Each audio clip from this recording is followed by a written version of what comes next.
ఈరోజు దేవుని వాగ్దానం యెహోషువ గ్రంథం 1వ అధ్యాయం 5 నుండి 9 వచనాలు చదువుకుందాం. నీవు బ్రతుకు దినములన్నిటిను ఏ మనుషుడును ఎదట నిల్వలేకయుండును. నేను మోషేకు తోడుగా నుండినట్లు నీకును తోడైయుండును. నేను విడువను, నిన్ను ఎడబాయను.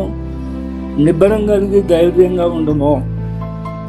వారికి ఇచ్చేదాన్ని నేను వారి పితరులతో ప్రమాణం చేసిన ఈ దేశంలో నిశ్చయంగా నీవు ఈ ప్రజల స్వాధీనం చేసేదావు.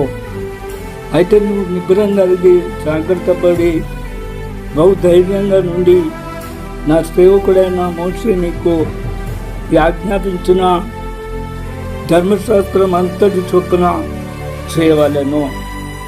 నువ్వు నడుచు ప్రతి మార్గంలో చక్కగా ప్రవర్తించినట్టు నీవు దాని నుండి కుడికి కానీ ఎడమకు కానీ తొలగకూడదు. ఈ ధర్మశాస్త్ర గ్రంథమును నువ్వు బోధింపగా తట్టుకోకూడదు. దానిలో వ్రాయబడిన వాటన్నిటి ప్రకారము చేయటకు నువ్వు జాగ్రత్త పడినట్టు దీవారాత్రము దాన్ని ధ్యానించిన ఎడల నీ మార్గంను వర్ధలు చేసుకొని చక్కగా ప్రవర్తించగలవు. నేను నీకు ఆజ్ఞాపించున్నాను కదా. నిబ్బరం కలిగి ధైర్యంగా ఉండుము. దిగులు పడమకము, జడియకము.